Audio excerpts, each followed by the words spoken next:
Hello and welcome to another video review. This is The Haunted Hell's Reach for PC. This review is coming to you courtesy of Lord Chaos. He sent it to me, so thank you. It is greatly appreciated. This is a third-person shooter by KTX Software that was released in 2011, and it's kind of interesting that it was actually put out as a retail game at all, because it was originally a mod for Unreal Tournament 3, and that mod was just known as The Haunted, and it had a decent amount of success, but it never was really that popular. And so, when you go to The Haunted Hell's Reach, even though it did have an audience, the question really became, did people really go to the full retail release, or did they just kind of avoid it altogether and stick with the mod, or what happened? Well, they certainly didn't upgrade to the retail release for the presentation, which is pretty much exactly the same as it was in the mod. It runs on Unreal Engine 3, and that means that it has some quite nice texture quality, modeling quality. The animations are decent here and there, but there are others that just kind of look odd. They're still smooth and fluid and flow together quite nicely, but at the same time there's just these weird pauses between certain animations that makes it look kind of odd. The maps, for what it's worth, are pretty well detailed. There's quite a bit of stuff in them, but not much you can really interact with, of course. And they're reasonably large, so there is quite a bit of room to run around in these things. Now, I did notice that the FOV seems kind of low, but it's not that big of a deal because it is, in fact, a third-person game. It's certainly not low enough that it causes any issues. But suffice to say, the graphics aren't really what are going to bring you to this game, and nor is the sound design, which is pretty average at best. It's not bad by any stretch of the imagination, but there are a few sound effects that sound kind of stock. And so you know them when you hear them right off the bat, but they don't sound bad, at least. The voice acting, on the other hand, is really over the top, and it's not the amusing, cheesy kind of over the top. It's just kind of annoying, actually. Kind of weird how that works out, but they're occasionally spouting lines from various movies, but it just falls flat on its face because it just ends up being kind of annoying from just the way they've done these different voices. Now, obviously it's kind of amateurish, but still, that voice acting does eventually get on your nerves after a while. As for the music, I never really noticed it all that much, but it's mostly kind of guitarish stuff, as well as some kind of atmospheric music. It works okay, but again, I never really noticed it all that much because I was far more focused on what I was actually doing in the game. So, presentation is not bad by any means, but it's certainly not the wow factor that brings you to this game. Now, what you're really concerned with is the gameplay, because there's pretty much no story in this thing other than you're fighting against the hordes of hell. Literally, that's your entire storyline in a nutshell. You play as one of 4 characters, and you're fighting against the hordes of hell. Switching between these various characters when you start up the particular map doesn't change anything apart from their one-liners and what they look like. They all have the same stats, effectively, so it's nothing particularly noteworthy in that regard. But the one-liners and such are pretty much just references to various action movies and that sort of thing, and there's quite a few references throughout the game to various action movies, like the Rambo. It's R-A-M-M dash bow, and it's a bow that fires arrows that explode. So, it's stuff like that. There's a lot of references in this game.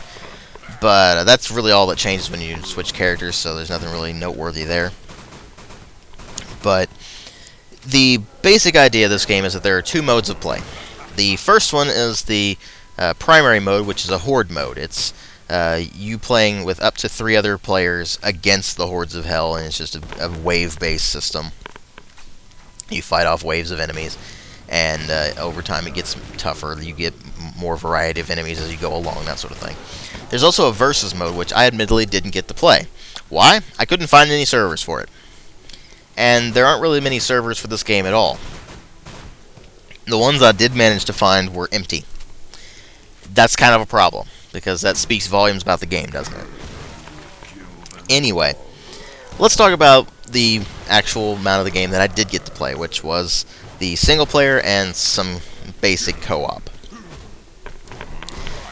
The idea of this thing was that it's a horde mode and you're fighting against waves of enemies, and you start off with 3 weapons. You only have ammo for one of them, however, and that is your pistol. Now, you can pick up ammo pretty quickly, so you'll have ammo for your submachine gun and your shotgun. But until then, you're stuck with your pistol and your melee attack.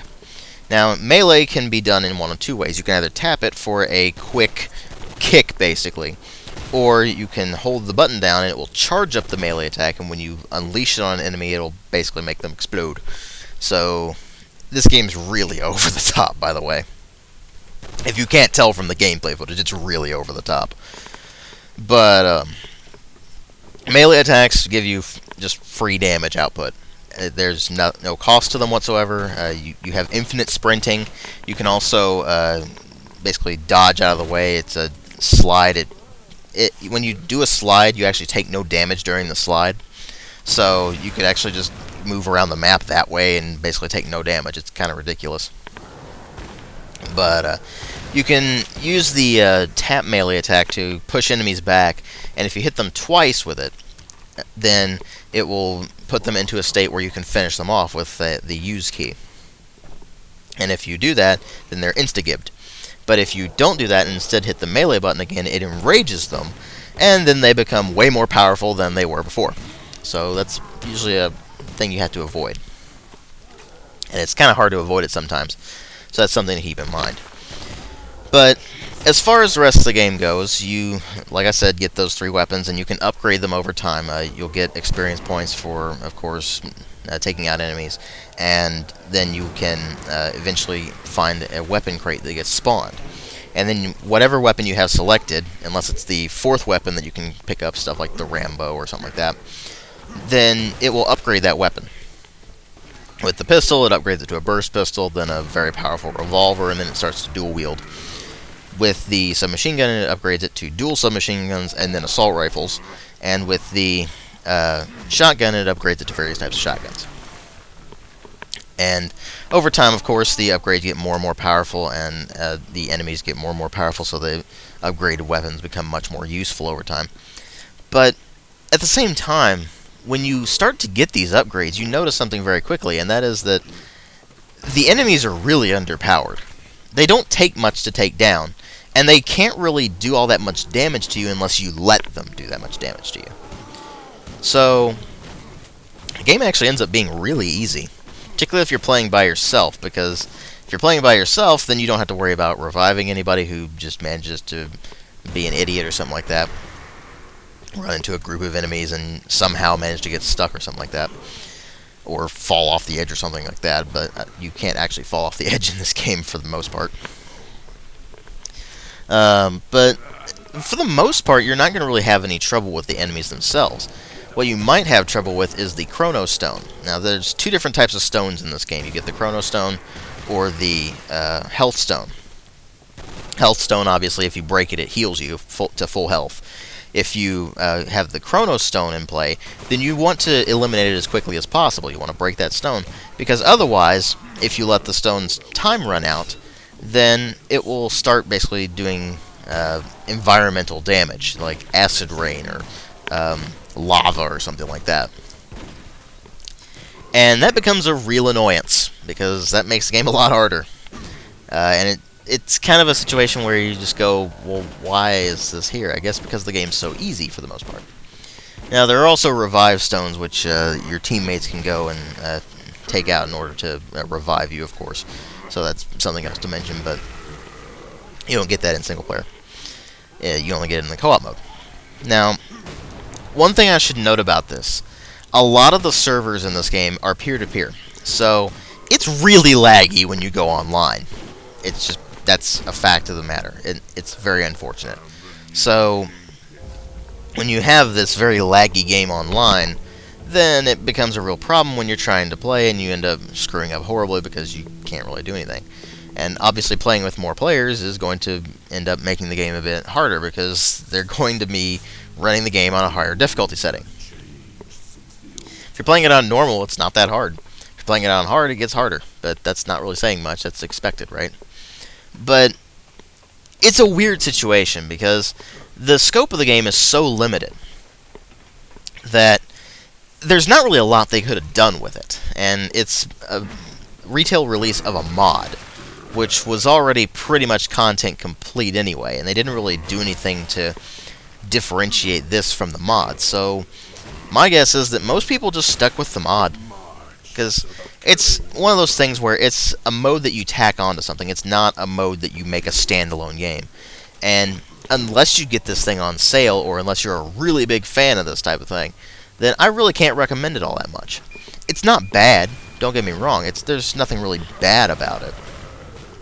Underwhelming, sure, but there's nothing really bad about this game. It's just that as a standalone product, there's not really all that much it has to offer.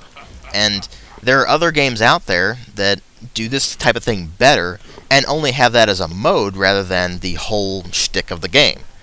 So, again, it's a weird situation. I can't really recommend this all that much. So, ultimately, I give it a 2.5 out of 5. Thanks for watching.